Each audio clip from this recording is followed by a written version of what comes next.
Guys, welcome to CommonWealth Coffee.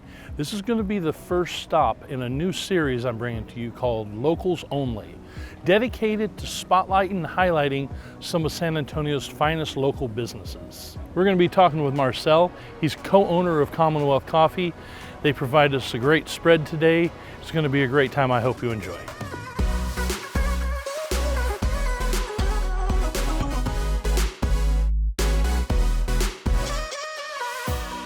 I'd like to welcome everybody out today. We're sitting here with owner of CommonWealth Coffee, Marcel Arena. We're going to talk to him about his business here, about CommonWealth Coffee, how it started off as a one business, one entity, and has grown into 9 places across San Antonio, using locally sourced ingredients, an herb garden, and coffee from Cuvée Coffee from a roasting house in Austin, Texas. I'd like to introduce Marcel Arena. Thank you. Thank you for coming out today. Thank you. It's really nice to be able to sit down with you and basically share your experience here. So thank you for having us. Thank you so much. Absolutely. Yes. So basically, with your French chef Vincent Lacoste, a third-generation baker from Dax, France, CommonWealth has a deep-rooted connection with France and French cuisine. Was it a dream of yours to bring his experience from France back to San Antonio? And could you tell me how you got from where you were to where you are now? Right. The project itself, when it started out, is you're going through all these little small phases, right? So you wanted to provide coffee, and you wanted to get the best coffee. So that's how you end up, through going through all the different providers out there, because there's phenomenal coffee out there, right? And props to some of the places roast here locally. But we decided to go with Cuvée, top of the line. So we have the coffee part figured out. Then comes, we have to give something for people to meddle with. When you're having a nice cup of coffee, you wanna take a nice bite. A little more than biscotti. Right, right.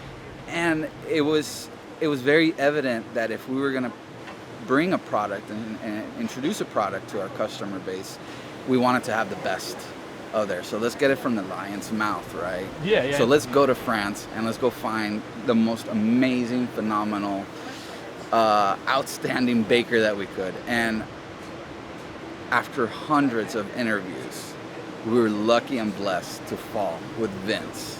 Tell us a little bit about Vince. I mean, from what you told me earlier, Vince has been doing this for quite a long time. In fact, go ahead and tell me a little bit about him. He's a third-generation baker. He has a twin brother who owns his own bakery over there in France. Vince was more the venture. He wanted to try something else, which brought him all the way to San Antonio, right? He was in New York for a time. And his family also owned a bakery. His grandfather owned a bakery before that. So with that line of experience, it was just, any questions we ever had or anything like that, it's just a phone call away from him. Yeah. And it would have been rigorous Googling for us, right? So he comes down, he's been with us since day one, since we opened. So going on 5 years. Now, is he responsible for the menu? Did he create the menu? How was that brought about? Did you guys get together and collaborate on that? We definitely shaped our menu around the products that he makes, right? So all the bread that he makes. Well, what type of bread? Originally, his specialty is bread making. Mm-hmm. So, what can we make different with a croissant? What can we make different with a baguette? And it started going from there. So it's deriving a menu of things that, through our travels, I guess we've become fond of different little flavors, the savors that are out there, and mix all of those together with the type of product that Vince is able to create for our customers. So it's been a hit and miss, I can say, definitely. You gotta. It's like a chemist. You gotta put a little bit here, a little bit there, and then you'll get something. No, that's not working. Let's try something over here. Exactly. Customers will be blessed sometimes to walk in and it's like, hey, try this out. Tell me what you think. And we'll go from there. Sometimes it works out. That was something I was interested in. You have a set menu, but with someone who's so cultured and knows so much about bakery, does he bring in a lot of of off menu items every once in a while, kind of spice things up? Most definitely. I think our menu has allowed us to be very versatile. Right, so we've been able to try different things, and little ideas come up every once in a while, and we'll start introducing things slowly. Yes. Before the pandemic, we had a much larger menu. We've had to kind of narrow it down to accommodate for the times and everything. So it's a bit, right now it's a bit straightforward menu, but definitely the flavors that most people have always liked and their go-tos. That was actually something I was going to touch on a little bit as well, is that in the times of the pandemic that we've been going through, I have friends that have worked in some of these other restaurants, such as Jason Dady restaurants downtown, and one of the things that they're doing to be able to open up and still be able to provide good service is they have revamped the entire menu to be able to cut costs and still be able to provide a menu that is eclectic. One of the biggest things when you're in a business like ours, and especially being a local business, is that you want to be able to provide for everybody, right? And that's a difficult task in itself. So we had this very vast, I don't want to say too vast, right, of a menu that we thought that would fulfill a lot of gaps and be able to cater to everybody. With the pandemic, though, you realize, well, you can't be providing all of those goods. You don't know how many customers you're going to be able to get into your establishment. Being open at a 50% or a 75% doesn't guarantee that you're making 50, 75% of the revenue you used to make. Or 75% of the people are still going to be there. Yeah, right. It's just not there.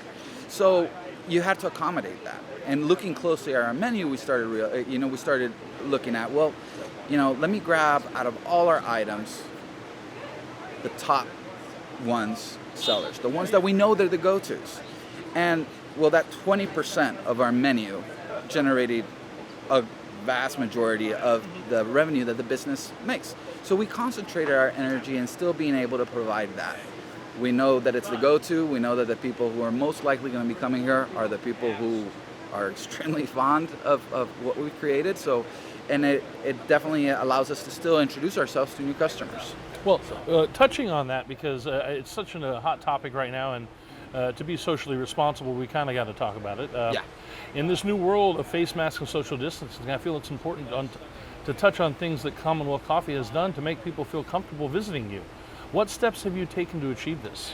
The very beginning, it was very difficult to measure, right? Nobody's gone through this. How do we compare ourselves? How do we know we're doing things right? So you have a set guidelines by CDC of how business should be conducted. The city puts its own rules, the state puts its own rules. Extremely everything very confusing.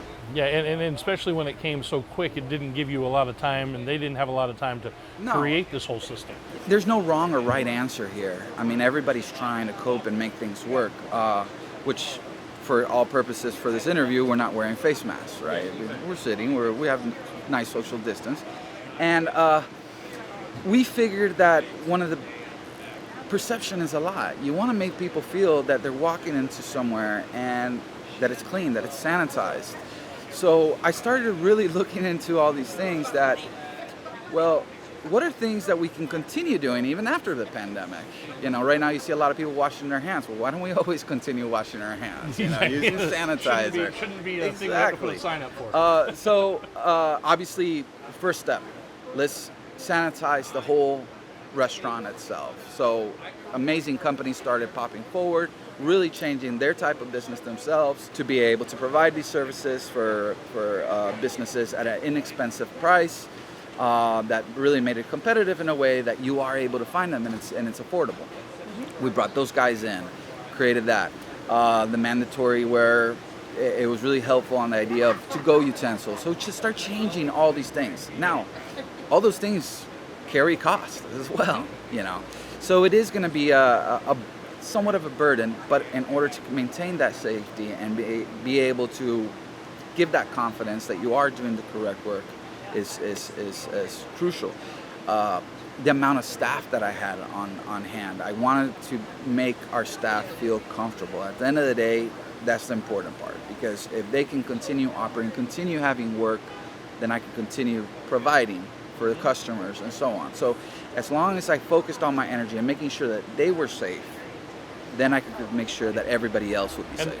And back to what you were saying, the benefits obviously outweighed the cost. Yes. To have the individual ramekins for for side, for ketchups and stuff like that. Yes. For, yes. for all of the extensive steps you have to take just to keep people's peace of mind. Of course. Is definitely worth it. So Yes. yeah, that's awesome. That's good to hear.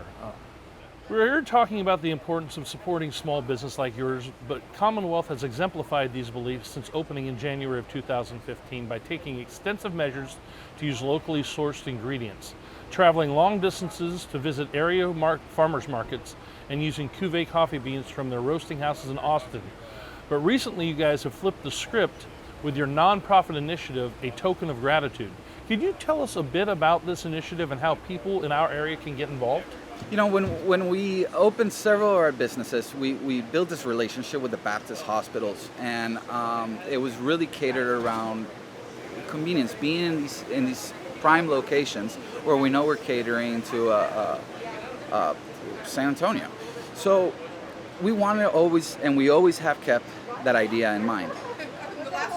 Having the ability of being in these hospitals and seeing the frontline workers there and giving everything that they can in order to make sure that we were protected. Highly respectful. Something that we wanted to make sure that it was heard loud and clear that we're here for you. We want to thank you for what you've done for us. So we just wanted to give a little back to them. So how is A Token of Gratitude doing that? How are they achieving it? We made the commitment that to ourselves, basically, we wanted to provide food, coffee to frontline workers. We've grabbed different departments. We have 3 locations inside Baptist hospitals, and we started providing for them. In return, we started asking at our stores, taking advantage of the fact that, hey, we have customers here. A lot of people do want to help, and they do want to support. Sometimes they just don't know how they can do it. So I wanted to create awareness out of it. So I created a nice flyer with a Bansky. I saw this great picture that Bansky had set up, which was basically a little kid playing with this nurse instead of playing with a Batman or a Spider-Man, and that completely bought me, and I wanted to post that out there. The heroes out there for us right now are definitely frontline workers. There's police officers, firemen, everybody in the hospital, doctors, nurses, specifically nurses. I mean, nurses are beyond most respected profession for me. So we wanted to be able to provide for them. So we started asking customers, hey, you know what? We're doing this every single day. If you want to help us with a token, a small amount of money, we'll be able to continue this. They'll help us for the processing, for the making, and for the delivery of this product. Now, at the same time, out of that same Bansky, I created postcards for people to be able to write on them and give a thank you to the hospital workers, and we've posted those up in the hospital. It'd be nice. I go every time I go back to the hospital. I like to read all the little notes that they've left behind for the hospital workers. That is a great show of support. It really is. So now, just so I know, and so the people listening, if they did want to get involved with this, is there a website? Is there a Facebook page, an Instagram page, or anything like this that they can go and get more information on it? Yeah, I've really faced it a lot. Done everything through Facebook and Instagram itself, but there's the words of encouragement every time they visit one of our stores, and again, it doesn't necessarily have to be with what we're doing. The whole idea is going out there and supporting because there's phenomenal organizations out there. We were speaking earlier, and I mentioned the fact that we're working with St. Vincent's, which works with Haven for Hope, and providing food for homeless. They provide 1,000 meals every single day to homeless shelter and feed all these people. And we were reluctant enough that we walked into one of these gentlemen, and we're also helping them out. Fortune favors the brave, right? Exactly. So there are ways to support and help. So every week now we feed 500 homeless people as much as we can. So not only are you doing a token of gratitude, you're also feeding 500 families a week through Haven for Hope. That is just so you're really entrenching yourself in our community and trying to give back to it and make it a better community for everyone. That's awesome. I'll put it this way: at the very beginning of the pandemic, we were all there was this sense of fear. Everybody's like, well, what's going on? How can this affect me? How's this going to affect everybody? Definitely, streets, cities, completely shut down. now the sense that I get is of I'm tired of the pandemic. So people are trying to get back to this normal life but the pandemic's not done. It's still there. Yeah. All these other organizations are still having to operate and work with all of these challenges in front of them. And it's not going to get any easier. In fact, it's probably getting more difficult for them. So if we have the ability to still be able to provide back and support locally, our city and everything, I think it's our duty to be able to give back for everything how well we've been received as well. Very good. I like that. That's a great way to put that. Unlike many one-trick ponies that have one or two items that attract people to their establishments, the reviews and articles about CommonWealth speak about many of the fares on your menu, from the buttery croissants to your lavender lattes, Belgian waffles, and many more. The SA Express News even posed the question regarding your breakfast tacos, asking, can a breakfast taco be described as adorable? For those that may be visiting CommonWealth for the first time, what are a few of the items you feel are must-haves? Wow, for breakfast or lunch? If I don't know when they're getting here. Well, I mean, the go-to for everybody in the breakfast is definitely they've gone for the taco. If you want to mix it up a little bit, you can get the best of both worlds, where you have your croissant with the taco inside of the croissant. Let's put it that way, right? All right. So it's kind of like it's a little mix right there. I think those two are phenomenal.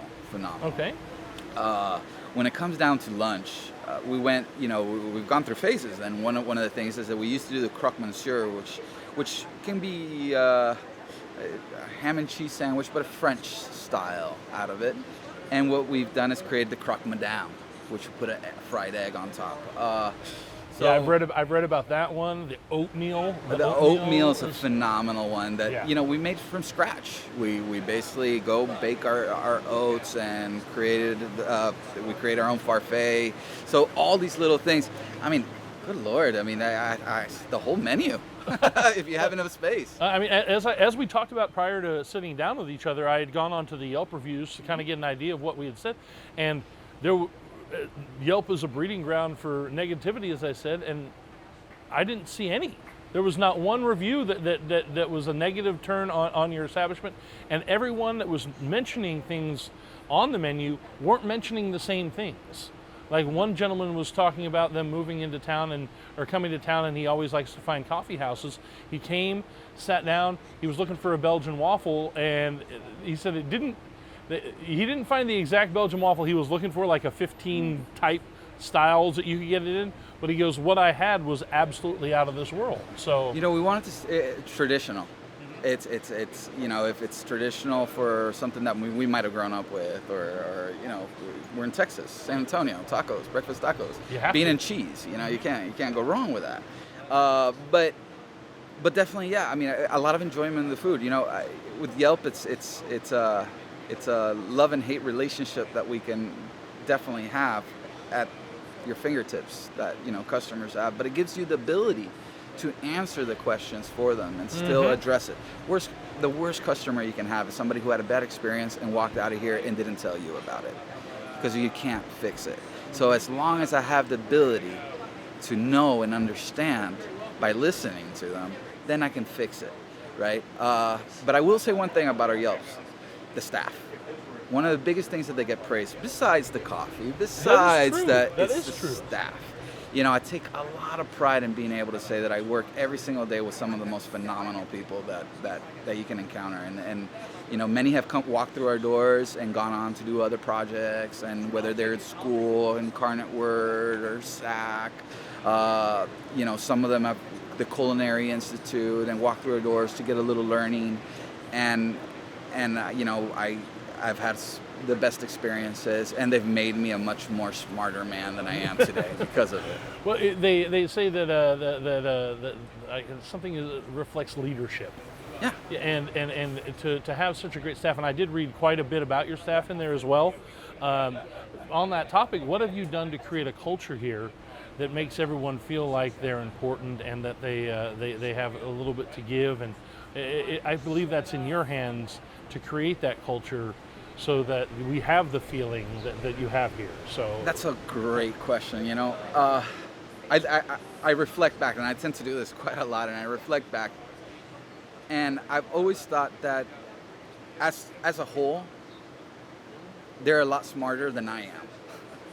So if I was to make all the decisions without any idea of their input, who are out there all the time, and without much understanding of what goes on every single day, I don't think I would make as wise a decision as if I involved all of them and actually got to hear what they have to say. So trust. A lot of it. You know, I think they have a barista. There's a barista persona that's looked into in this business. You know, you have all types of walks of life. You know, and every single one of them has something that they bring back to the business. Not one single one of them is the same as the next person that works with them. You know, brings all walks of life. You know, different religions, different ethnicities, different sexual preference. I mean, it's all there. Well, yeah, it's just like any. It's just like a great recipe. You have so many different kinds of ingredients. It doesn't always work out. It doesn't always work out, right? You're putting all these people with strong personalities together. That obviously, you know, you're gonna have some conflict every once in a while. But it's great to be able to you know, talk with them and understand them and hear them and know what their frustrations are and how they overcome their things, or where they would see this business go in the future. A lot of them were customers here, so just loved it so much that they wanted to be. We just wanted to keep them here all the time. That's awesome. So that speaks volumes. Absolutely. When you have clients that love your place so much that they just want to work there and be a part of it. And I have a list of people that still would like to get in here. You know, hopefully stay connected, and after the pandemic, we'll open more stores back up, and we can get everything rolling. So, okay, very cool. I like that. Well, from the beginning, when you had to fight the city over zoning issues, to now having 9 locations sprawled across the city, CommonWealth Coffee has left an indelible mark on San Antonio coffeehouse scene. yes. So what's next for you guys?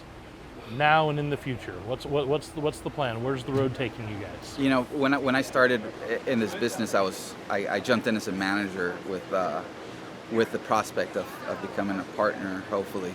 And I looked at my business partner now, Jorge, and I asked him, when do we stop? You know, we were at 4, I think, and I asked that question, and he said, it's very difficult when these amazing opportunities are coming. We've had a lot of people knock on our door and say, we want what you guys have here with us. And we've studied every single one of them, and we haven't slowed down. At one stage, I thought we were doing so much at one time. And it's been a crazy ride. Very, very crazy. Well, that's, you know what, and that you just got to hold on sometimes and just take it.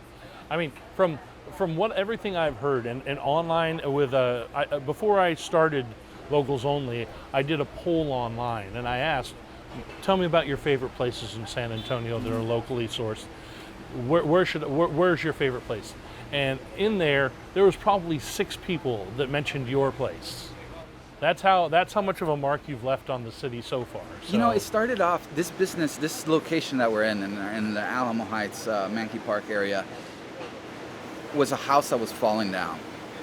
It was going to be offices at one stage when Jorge purchased this, and he decided that why not make it into a spa? And it almost became a spa. But for a passion for coffee and big coffee drinkers that they are in his office, he decided, let's do coffee. And that's how it came to be.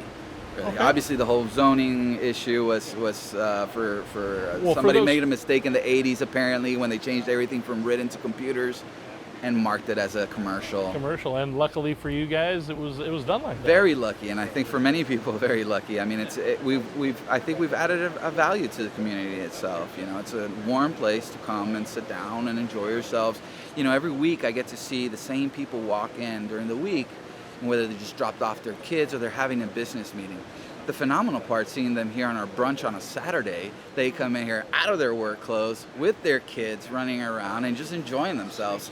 So it's a complete different, but you get to build a relationship off of that. I mean, I enjoy speaking with some of the customers here just because they have so much to say, and they let their feedback known just as much as Yelpers. So I appreciate that. 100%.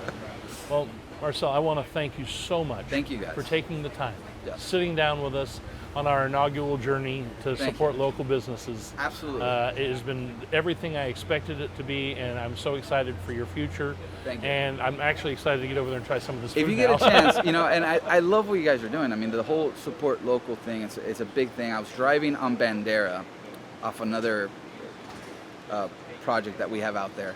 It's a state-of-the-art soccer facility that we're building out there. And I just saw this one random sign, no name, no nothing. It just says support local businesses. Nobody's taking acknowledgement for putting that sign up there. So I was like, you know what, that's absolutely right. It doesn't matter who, what business, or what you're doing, or what you're involved in. Support your local businesses. Now more than ever. Now more than ever. I got T-shirts so made for important. our staff just to say support local, and it's just that. It's just that. I mean, it's tough times right now. I'm blessed that I think that we'll get through this, but I know a lot of people need all the support in order to do this, and it's not easy for everybody. So No, it's definitely not. And just being able to support local businesses and know that your money is going to go to someone who's really going to need it. It's not going to go into shareholders or stockholders' pockets. That someone is taking the money that you're giving them and using it that day or that week. Absolutely. It's a powerful thing we can do as a community for each other. And social media is a platform in order to get the word out, and I think you're doing a great job just by starting this off. Thank you very much. I appreciate your time today. Yeah, thank you guys. So tell me, how long have you worked for CommonWealth? How long have you been with here? So I've been with CommonWealth for about a year and a half, almost 2 years. Okay, and you are the general manager here, or the manager? So I'm the or operations manager. Mm-hmm. Operations so manager. lots of front of house, dealing with customers, POS staff. systems. And Yeah, all the fun stuff, I think, but yeah, all the front of house stuff. So the operations, our GM takes care of more of like the back of house stuff. So I get to do the fun stuff. Okay, all right. And who's the GM? What's Brookie. Rookie? Okay, with an E on the end. Rookie. IE. Yep. Mhm. Okay, I like that. So tell me, in the year and a half that you've been here, Marcel and I spoke briefly about the culture that they've created amongst the staff and kind of how that feels and what that does for the business. Can you give me a bit of your perspective on how the culture here, the differences in employees, and how they meld together to kind of make the team that has made this place so successful? Absolutely. So I would definitely say at CommonWealth we do have such a wide variety of staff. That's actually one of our main goals, is to have such a variety of people. I think it brings a lot of different things to the table. But yeah, one of our biggest things is creating more so a family, especially with the pandemic going on. We want to make sure everyone feels taken care of and supported, and Marcel and our owners have done a great job with that. And so I think really it's maintaining the positive attitude, letting them know, that we're here, we're clearing tables just alongside with them too. So really I think I guess to answer your question, I feel like we've just really tried to create that family with so many different people, and I feel like that's really when a family thrives, is when we're all so different. And Well, I saw you walking around earlier and putting the flowers out on the tables, and something that I've picked up in my time as being an employee or a manager in places is that you never ask a staff member to do something that you wouldn't do yourself. For sure. So I'm getting the picture that here it's not like a hierarchy. We're all a team, and if a flower needs to get put on a table and you're doing something else, it's time for me to do it. And that I think creates the vibe that is successful. Something else I wanted to touch on that I didn't talk to Marcel about was your Saturday and Sunday brunches, or just Saturday? Just Saturday. We're not open on Sundays. Yeah. Okay.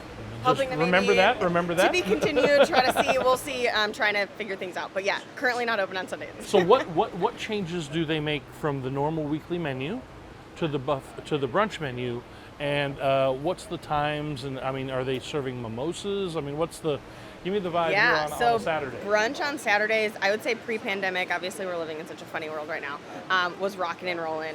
Line out the door, crepes, waffles, all the fun stuff.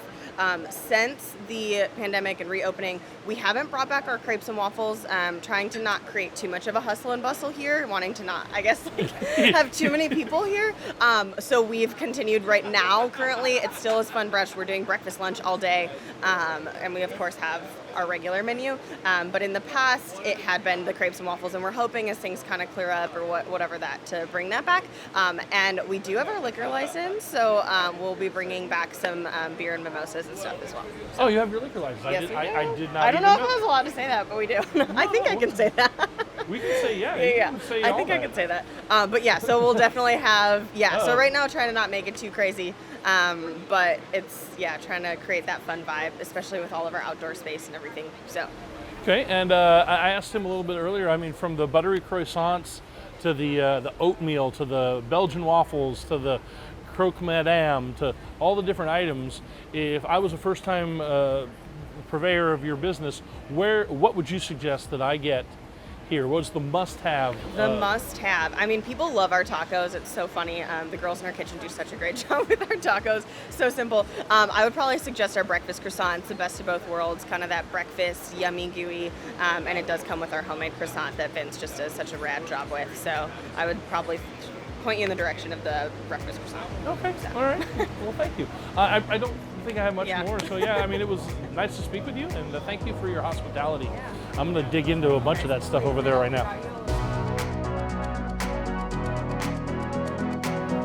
That's it, guys. That's a wrap on our first episode. I want to thank you guys for joining us here at CommonWealth Coffee. Please, if you'd like to follow us and see some of the other things we're going to be doing this year, subscribe and like below. We're going to be leaving a link to our YouTube page so you can see the full episode. I appreciate you guys. Thanks for being with us.